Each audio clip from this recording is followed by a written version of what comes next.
Ya, pada pertemuan hari ini kita akan membahas mengenai uji hipotesis. Apa itu uji hipotesis? Uji hipotesis adalah metode pengambilan keputusan yang berdasarkan analisis data, baik dari percobaan yang terkontrol maupun dari hasil observasi atau dalam hal ini tidak terkontrol. Dalam statistika, sebuah hasil bisa dinyatakan signifikan secara statistik jika kejadian tersebut hampir tidak mungkin disebabkan oleh hal yang sifatnya kebetulan sesuai dengan batas probabilitas yang sudah ditentukan sebelumnya. Ya, untuk penjelasan lebih lengkap mengenai apa itu uji hipotesis dan bagaimana cara melakukan uji hipotesis, mari kita simak dulu di video penjelasan berikut ini. Uji hipotesis. Oke, di sini saya ada ilustrasi ya, ada sekelompok orang sedang bermain kartu ya. Nah, salah satunya sedang mengeluarkan kartu. Di sini ada pertanyaan berapa peluang dia mengeluarkan kartu merah. Ya, secara teori kita tahu kartu merah ada sebanyak 50% dari keseluruhan jumlah kartu di dalam deck tersebut. Oke, jika saya meminta dia memilih 10 kartu yang berbeda dan saya mengganti kartu yang dipilih dan mengocok antara pengambilan, berapa banyak dari 10 kartu yang terambil itu kita harapkan berwarna merah? Apakah Anda yakin bahwa ada peluang 50% untuk mengambil kartu merah dengan tumpukan ini? Sebenarnya dalam hal ini saya setuju.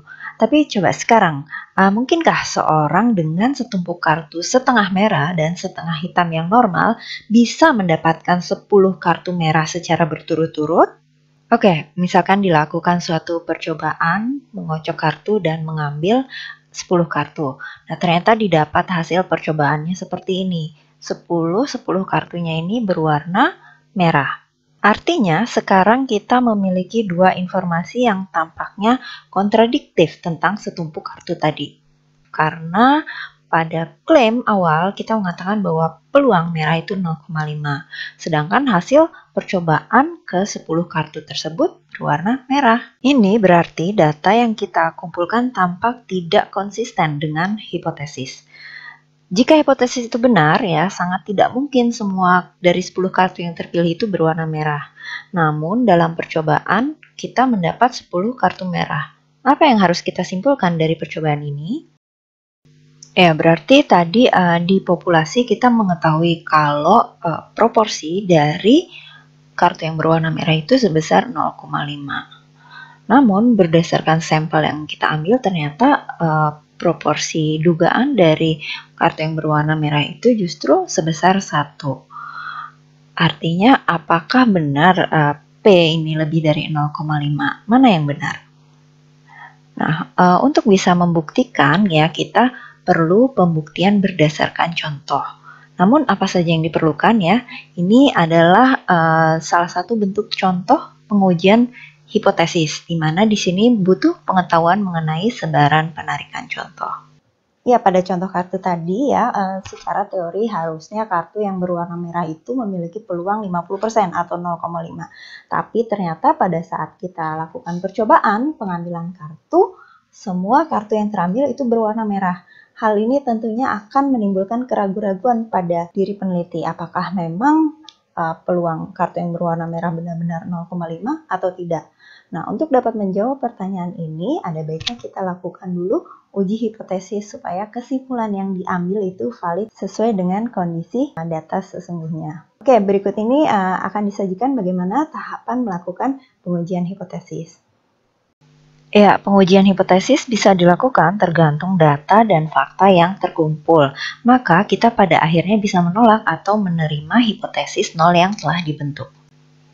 Ketika kita menolak hipotesis nol, maka kondisinya seperti tertuduh yang bisa dibuktikan bersalah. Sebaliknya, ketika menerima hipotesis nol, maka kondisinya seperti tertuduh yang tidak bisa dibuktikan bersalah. Ini seperti pada prinsip asas praduga tak bersalah.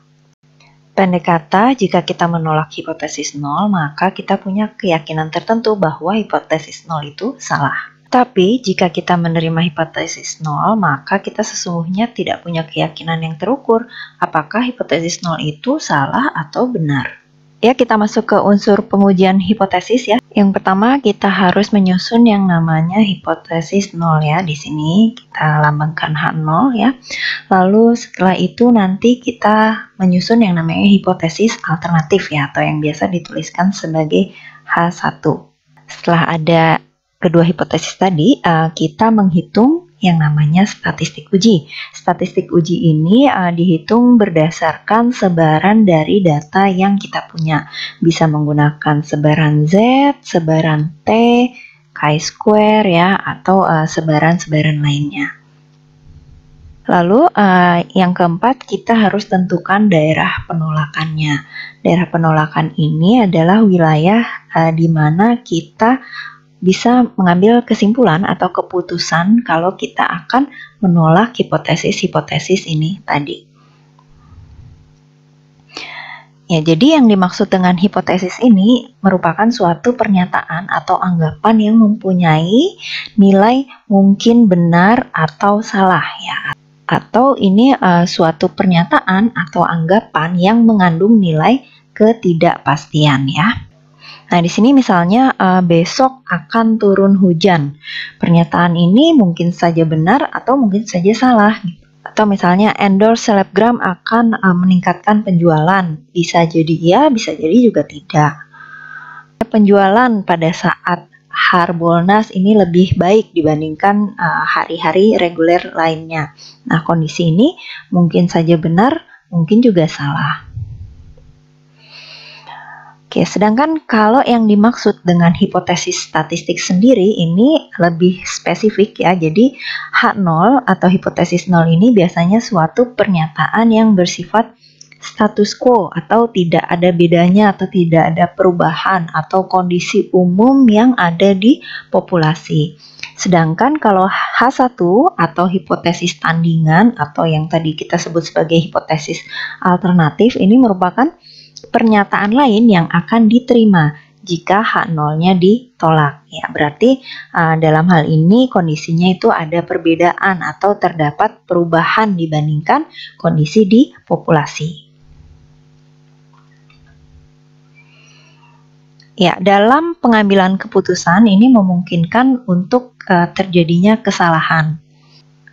Kondisi yang ideal adalah pada saat H0 benar ya, maka kita terima H0 ya. Ini disebut sebagai tingkat kepercayaan atau 1 minus alfa. Kondisi lain yang sesuai adalah pada saat H0 salah ya, dan kita tolak H0. Ini yang disebut sebagai kuasa pengujian. Ya, namun ada kalanya pada saat H0 ini benar, namun kita menolak H0. Nah, kondisi ini yang biasa disebut sebagai peluang salah jenis 1 atau dilambangkan dengan alfa atau taraf nyata ini ya. Nah, sedangkan pada saat kita menerima H0 padahal H0-nya salah ya, kondisi seperti ini sering disebut sebagai peluang salah jenis 2 atau beta.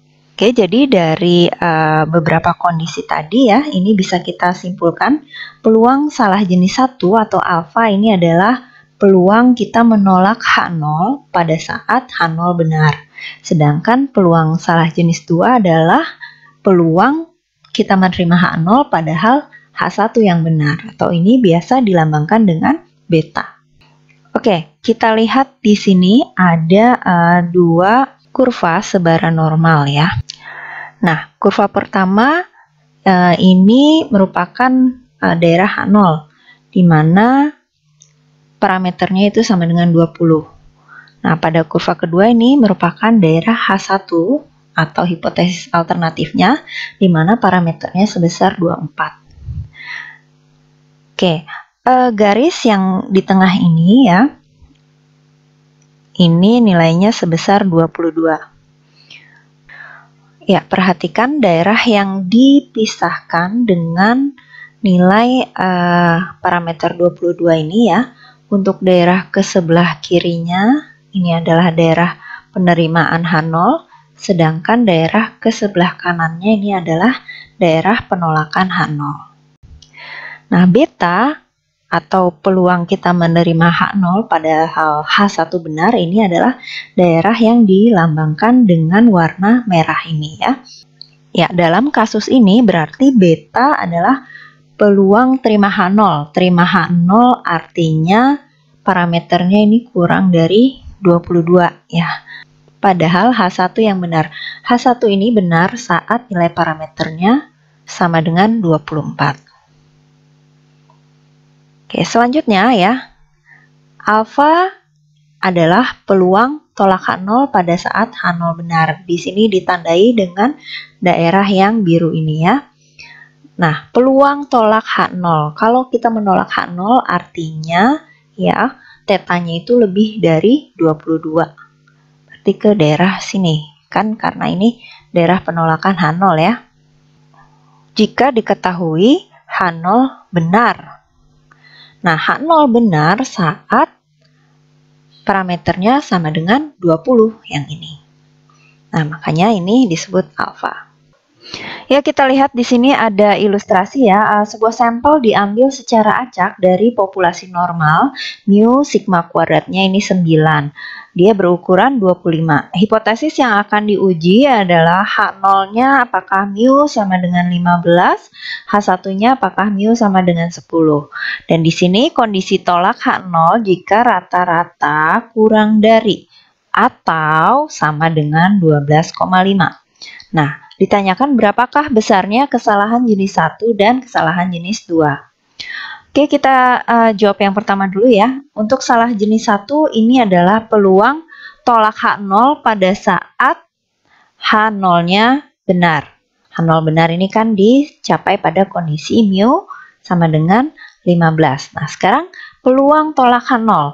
Kondisi tolak H0 adalah kalau rata-ratanya ya kurang dari atau sama dengan 12,5. Jika diketahui mu sama dengan 15 tadi ya. Oke, kita hitung.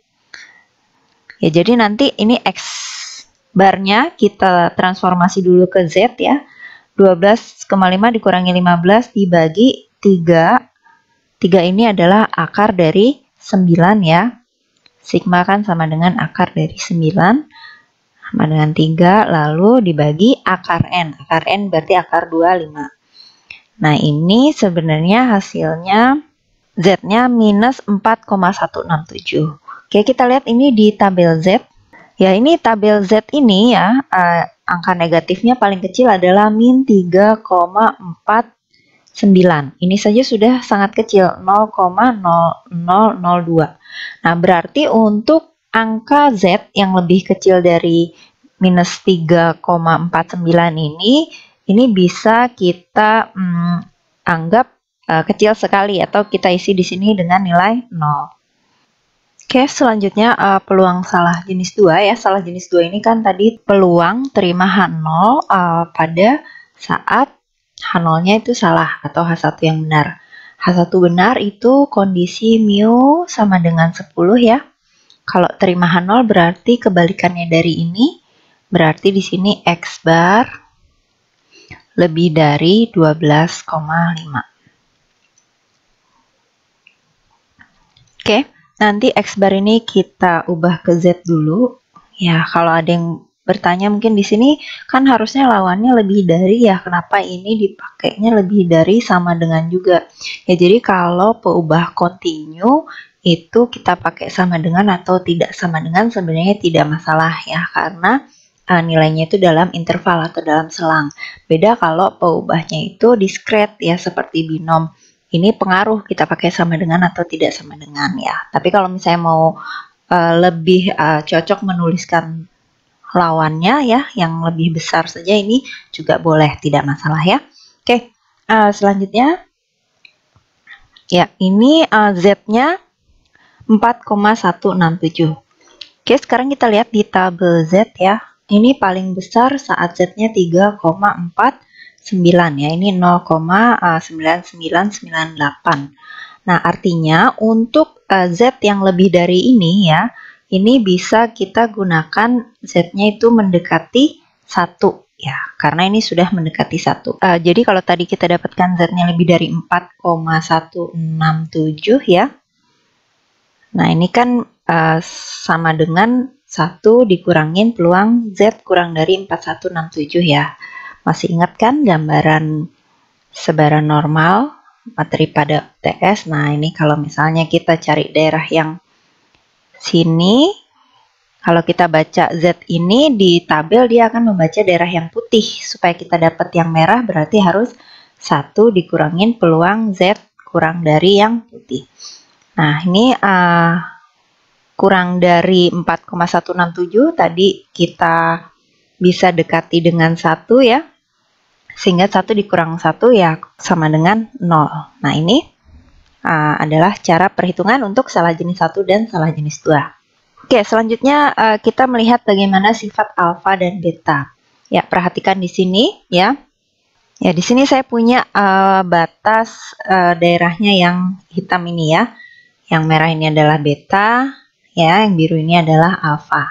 Nah, sekarang kalau daerah batasnya ini batas penolakan H0-nya itu saya geser ya ke sebelah kanan.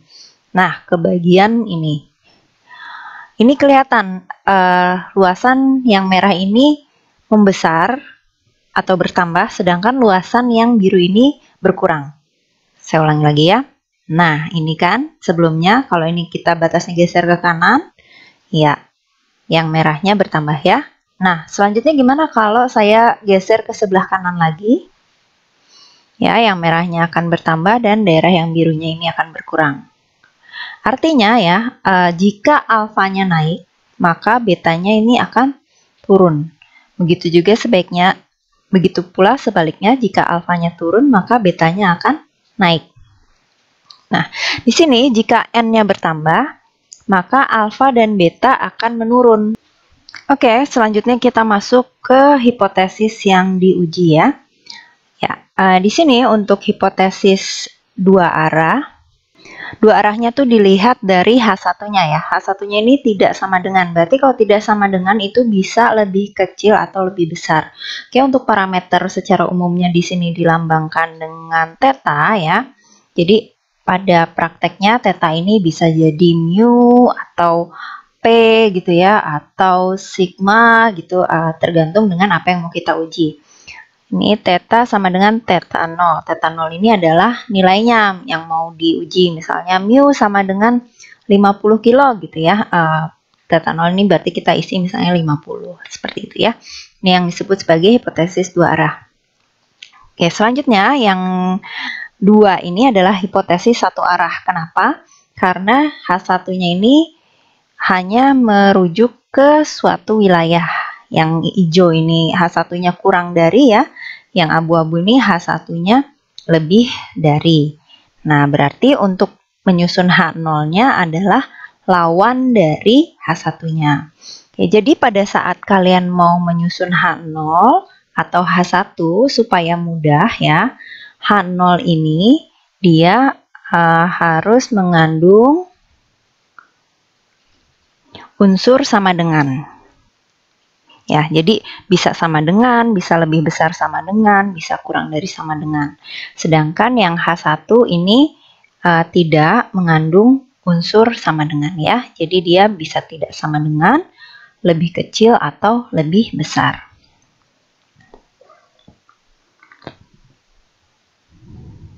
Oke, nanti statistik ujinya secara umum ini dilambangkan dengan V ya. Nanti ini bisa jadi Z atau T gitu ya, atau chi-square ya, tergantung apa data yang kita uji.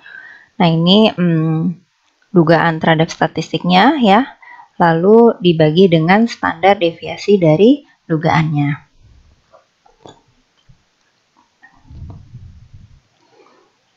Oke, kita lihat wilayah kritis untuk daerah penolakan H0. Ini untuk yang dua arah ya.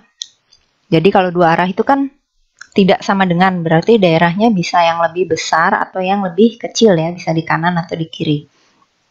Nah, daerah penolakan ini tergantung dari H1. Misalkan V ini adalah Z yang menyebar normal 0,1 ya. H1-nya ini tidak sama dengan, maka posisi daerah penolakannya ini akan jadi dua seperti ini, di kiri dan di kanan. Nah, luasan daerah yang biru ini masing-masing adalah alfa per 2. Jadi, makanya luasan yang putih ini sebesar 1 minus alfa, karena keseluruhan luas di bawah kurva ini adalah 1 ya. Makanya daerah yang putih ini 1 minus alfa ya. Nah, yang putih ini disebut sebagai daerah penerimaan H0, sedangkan daerah-daerah yang biru ini adalah daerah penolakan H0. Nah, batas atau titik yang membatasi daerah alfa per 2 inilah yang sering disebut sebagai Z tabel ya, atau di sini dilambangkan dengan Z alfa per 2. Nah, kalau di sebelah kanan kan dia nilainya positif ya, karena Z ini tadi 0,1, berarti di sini mu-nya sama dengan 0. Nah, berarti yang di sebelah kiri ini Z-nya nilainya negatif. Oke, kita bisa tolak H0 kalau V-nya atau statistik ujinya lebih kecil dari minus Z alfa per 2 atau V-nya lebih besar dari Z alfa per 2. Oke, ini untuk yang satu arah ya, satu arah pada saat H1-nya ini kurang dari.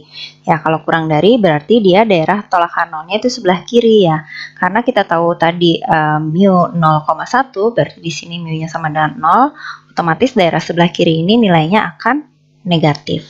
Nah, negatifnya sebesar Z alfa, jadi ya minus Z alfa. Oke. Lalu kita akan menolak H0 kalau V-nya atau statistik ujinya kurang dari Z alfa. Selanjutnya, pada saat H1 lebih dari ya, ini daerah penolakan H0-nya itu di sebelah kanan ya, yang biru ini. Nah, yang putih ini sama, di luasannya 1 minus alfa. Yang di atas ini juga sebesar 1 minus alfa, yang putihnya. Oke, yang putih adalah daerah penerimaan H0. Lalu daerah yang membatasi wilayah biru atau penolakan H0 ini adalah sebesar Z alfa. Kita tolak H0 kalau statistik ujinya yang V ini lebih besar dari Z alfa.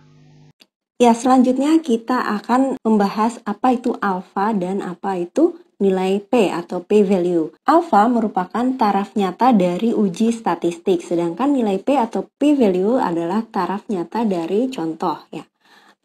Saya ilustrasikan seperti ini ya.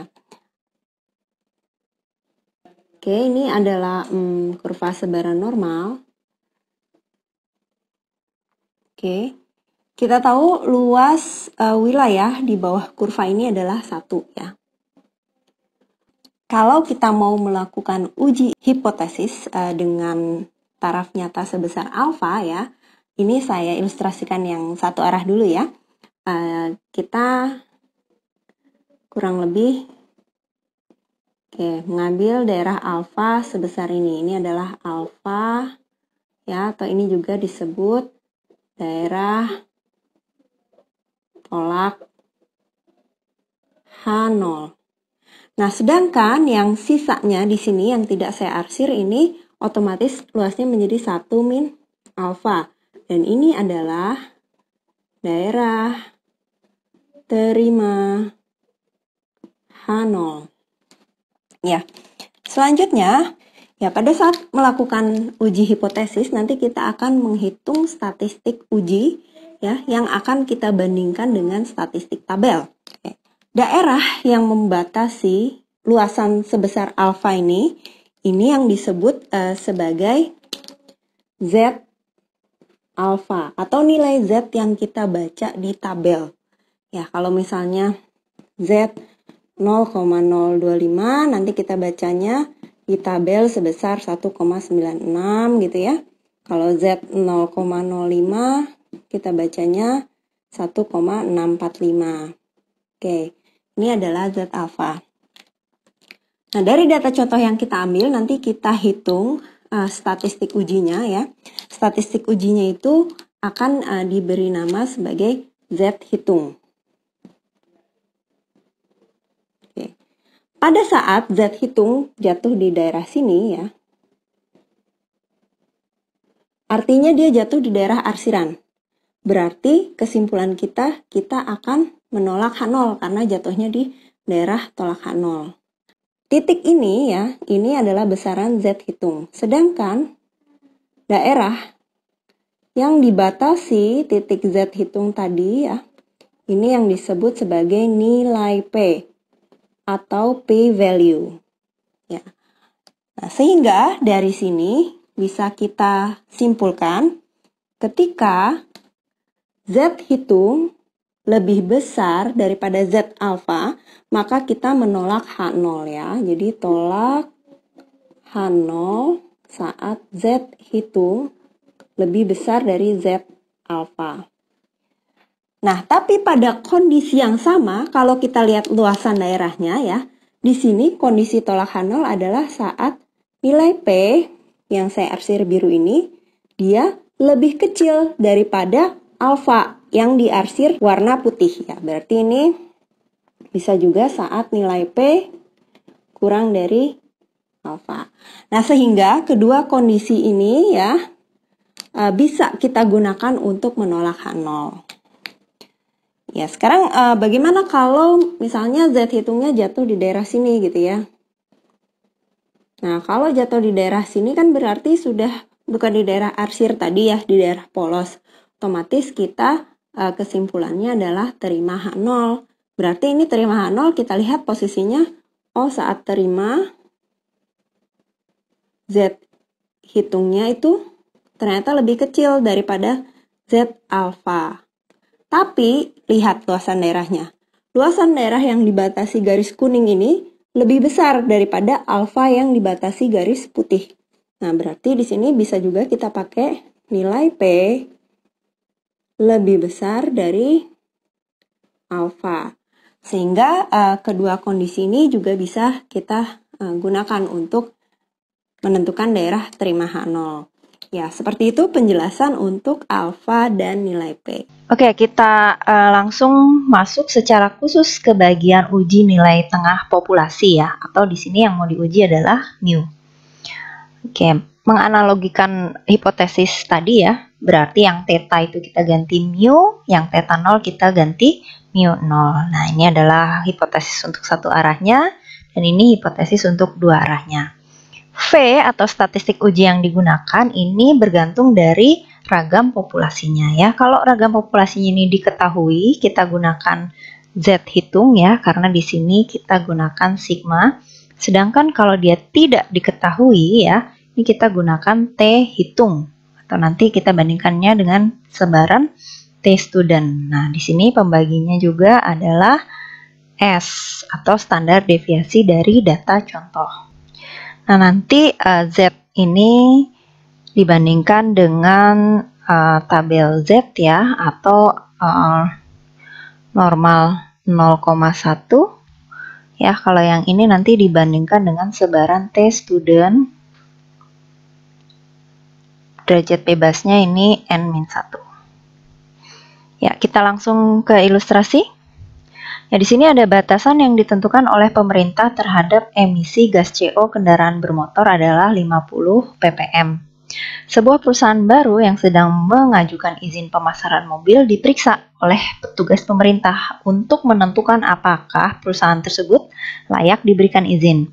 Sebanyak 20 mobil diambil secara acak dan diuji emisi CO-nya. Dari data didapatkan rata-ratanya 55 dan ragamnya 4,2. Dengan menggunakan taraf nyata 5%, layakkah perusahaan tersebut mendapat izin? Oke, jadi di sini kita definisikan dulu X-nya apa. X yang diamati di sini berarti jumlah emisi gas CO kendaraan bermotor ya. Satuannya ppm. Oke, nah di sini lalu diambil N sebanyak 20. Dari N20 ini kita dapatkan rata-ratanya 55 ya.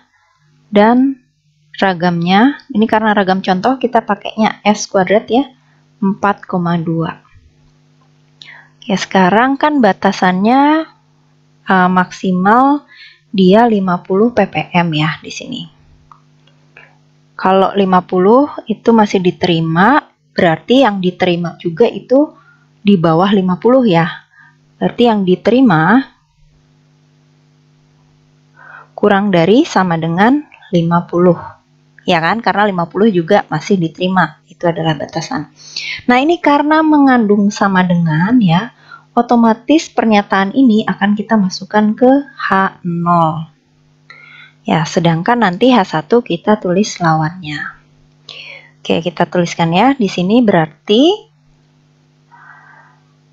hipotesisnya dulu. Tadi H0 mu kurang dari sama dengan 50. Lawan H1, H1-nya ini kebalikannya saja, mu lebih dari 50. Oke, sudah hipotesis, lalu kita hitung statistik uji. Oke, tadi karena yang diketahui ragam contoh ya, nggak ada ragam populasi, kita pakai T hitung. T hitung sama dengan X bar min mu per S per akar N. X barnya tadi 55, mu-nya adalah ini yang kita uji, 50. Ya. S per akar N. S itu berarti akar dari 4,2. N-nya adalah 20. Jadi ini akar 20. Ya, dari perhitungan ini didapat hasilnya 10,91. Nah, sekarang kita gambarkan daerahnya ya. Sebaran T student ini kurang lebih mirip lah dengan sebaran normal ya, cuman memang dia lebih curam ya. Ini misalnya T student.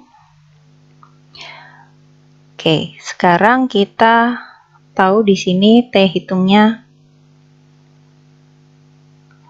10,91. Kita harus bandingkan dengan T tabel. Tabelnya gimana caranya? Oke, kita lihat ini ujinya kan satu arah ya. Di sini ini satu arah. Berarti ini T alfa, bukan T alfa per 2. Ya. Lalu derajat bebasnya itu N-1. Ya, sehingga ini kita T 0,05, derajat bebasnya 19. Ya, selanjutnya kita lihat di tabel T ya, untuk T 0,05, 19 ya, berarti ini nih, 1,729.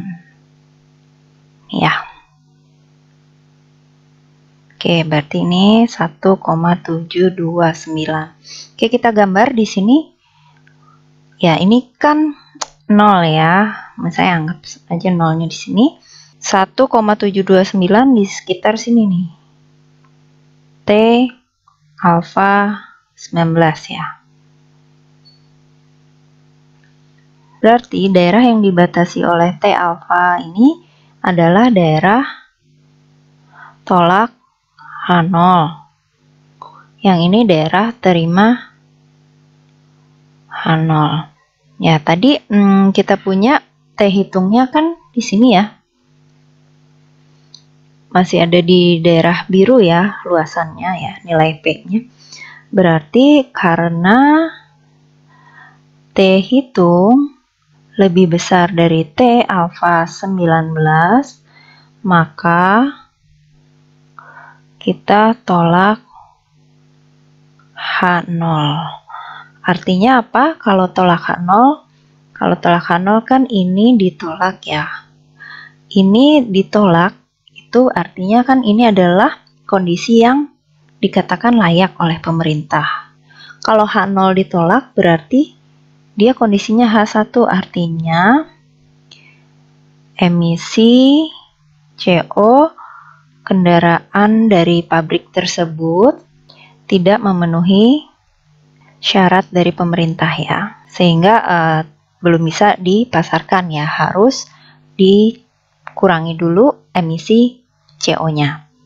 Ya, seperti ini cara menjawab soal uji hipotesis untuk mu atau nilai tengah dari satu populasi. Ya, bagaimana sudah mulai paham bagaimana cara melakukan pengujian hipotesis? Oke, untuk materi hari ini baru disajikan pengujian hipotesis satu populasi mengenai rataan contoh. Ya, untuk materi minggu depan kita akan lanjutkan dengan mempelajari materi uji hipotesis untuk 2 populasi dan juga 1 populasi yang menguji proporsi. Baik, terima kasih. Sampai bertemu lagi di pertemuan selanjutnya.